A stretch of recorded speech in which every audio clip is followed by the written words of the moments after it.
بسم اللہ الرحمن الرحیم۔ اعلی حضرت عظیم البرکت الشاہ امام احمد رضا خان فاضل بریلوی رحمۃ اللہ علیہ، آپ کا رحمت عالم صلی اللہ علیہ وسلم کے ساتھ پیار اور محبت کا ایسا رشتہ تھا کہ حضور سید عالم صلی اللہ علیہ وسلم نہ صرف حضور سے محبت فرماتے بلکہ آپ رضی اللہ تعالی عنہ مصطفیٰ کریم علیہ الصلوۃ والسلام کے ساتھ نسبت رکھنے والی ہر چیز سے آپ پیار کرتے تھے۔ آپ یہاں تک فرماتے ہیں کہ پھول کیا دیکھوں میری آنکھوں میں، پھول کیا دیکھوں میری آنکھوں میں، دشت طیبہ کے خار پھرتے ہیں۔ یہ ہے حضور سید عالم صلی اللہ علیہ وسلم کے ساتھ نسبت رکھنے والی چیز کا ادب و احترام۔ اب آپ خود غور فرمائیے، جو اگر نبی پاک علیہ الصلوۃ والسلام کہ دیار پاک کے ساتھ اگر ایک کانٹے کی نسبت ہو جائے تو آپ اس کو بھی آنکھوں میں بسانے کے لیے تیار ہیں، تو بتائیے کہ جو مصطفیٰ کریم صلی اللہ علیہ وسلم کے جگر کے ٹکڑے ہوں، جو حضور کی شہزادی کے شہزادے ہوں، تو بتائیے ان کے ساتھ میرے امام کا کیسا پیار اور کیسی محبت ہوگی۔ اعلی حضرت رحمۃ اللہ علیہ اپنے ایک شعر کے اندر ان پیارے شہزادوں کا تذکرہ کچھ اس انداز کے ساتھ کرتے ہیں۔ کیا فرماتے ہیں کہ صاف شکل پاک ہے دونوں کے ملنے سے عیاں، صاف شکل پاک ہے دونوں کے ملنے سے عیاں، خط توأم میں لکھا ہے یہ دو ورقہ نور کا۔ اب یہ خط توأم کو ہم سمجھتے ہیں، پھر اس کے بعد ہم اس شعر کو سمجھیں گے۔ خط توأم ایک ایسا خط ہوتا تھا زمانہ قدیم کے اندر کہ جب تک اس کے دو اوراق کو نہ ملایا جاتا اس وقت تک اس کا مضمون ظاہر نہیں ہوتا تھا۔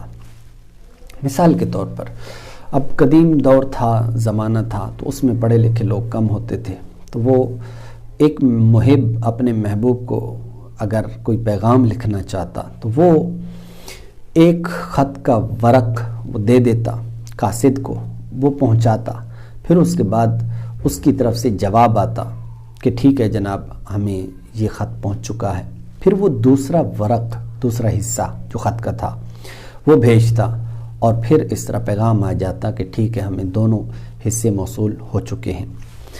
اب یہ دونوں جو حصے ہوتے تھے وہ اس طرح ناقص ہوتے تھے کہ اگر کوئی ان کو پڑھنا چاہتا اور سمجھنا چاہتا تو وہ سمجھ نہیں سکتا تھا، لیکن اگر ان دونوں کو ملایا جاتا تو پھر مفہوم واضح ہو جاتا تھا۔ تو اس کی ایک مثال سنیے۔ مثال کے طور پر یہ یعنی خط کیسے لکھا جاتا تھا۔ فرض کریں میں یہ لکھنا چاہتا ہوں کہ میں مدینے جاتا ہوں یا مجھے مدینے جانا ہے۔ اب میں یہ لکھتا ہوں تو اس میں کیا کروں گا کہ مجھے کی میم لکھوں گا اور جیم چھوڑ دوں گا، ہے لکھوں گا یہ چھوڑ دوں گا، پھر میم لکھوں گا دال چھوڑ دوں گا، یہ لکھوں گا نون چھوڑ دوں گا، ہے لکھوں گا اور جیم چھوڑ دوں گا، الف لکھوں گا نون چھوڑ دوں گا، پھر الف لکھوں گا اور ہے چھوڑ دوں گا، پھر آگے یہ لکھوں گا۔ تو اس طریقے سے یعنی ایک حرف لکھنے کے بعد دوسرا حرف چھوڑ دینا، پھر ایک حرف لکھنا اور ایک حرف چھوڑ دینا۔ تو اس طریقے سے ایک ورق لکھنا ہوتا تھا، ایک ورق لکھنا ہوتا تھا، پھر اس کے بعد جو دوسرا ورق ہوتا اس پہ وہ جو حروف چھوڑے تھے اب ان کو لکھا جاتا تھا۔ تو اس طریقے سے ایک ورق بھیج دیا، پھر اس کے بعد دوسرا ورق بھیجا جاتا تھا۔ تو اس طریقے سے وہ جو محبوب ہوتا وہ دونوں اوراق کو پڑھتا، پھر وہ مفہوم اور وہ جو مضمون ہے وہ اس پر واضح ہو جاتا۔ اب امام اہل سنت اعلی حضرت رحمۃ اللہ علیہ کمال کا شعر فرماتے ہیں، بیان کرتے ہیں۔ آپ فرماتے ہیں کہ صاف شکل پاک ہے دونوں کے ملنے سے عیاں، یعنی دونوں حسن و حسین ان دونوں کے ملنے سے صاف شکل پاک ہے، یعنی حضور سید عالم صلی اللہ علیہ وسلم کی شکل پاک ظاہر ہوتی ہے۔ کیوں؟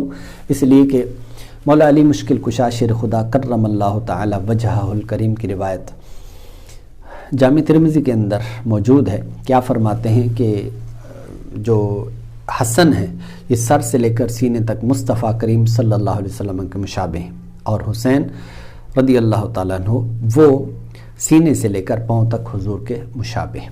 تو اس طریقے سے چونکہ اس روایت کے اندر اس طرح کے الفاظ ہیں تو امام نے انہی الفاظ کو یوں جوڑا کہ آپ نے ارشاد فرمایا کہ صاف شکل پاک ہے دونوں کے ملنے سے عیاں، اگر حسن و حسین ملتے ہیں اور انہیں اگر جمع کیا جاتا ہے تو حضور سید عالم صلی اللہ علیہ وسلم کی صورت میں وہ مضمون ظاہر ہو جاتا ہے۔ اور خط توأم، وہی جڑواں خط توأم میں لکھا ہے یہ دو ورقہ نور کا، یعنی حسن و حسین کو جب ہم ملاتے ہیں سر سے لے کر سینے تک اور سینے سے لے کر پاؤں تک تو مصطفیٰ کریم صلی اللہ علیہ وسلم کی صورت پاک ظاہر ہو جاتی ہے۔ تو یہ ہے میرے امام کا حسنین کریمین کے ساتھ عشق، پیار اور محبت۔ پروردگار امام کے صدقے میں ہمیں بھی اہل بیت کرام کا سچا عشق نصیب فرمائے۔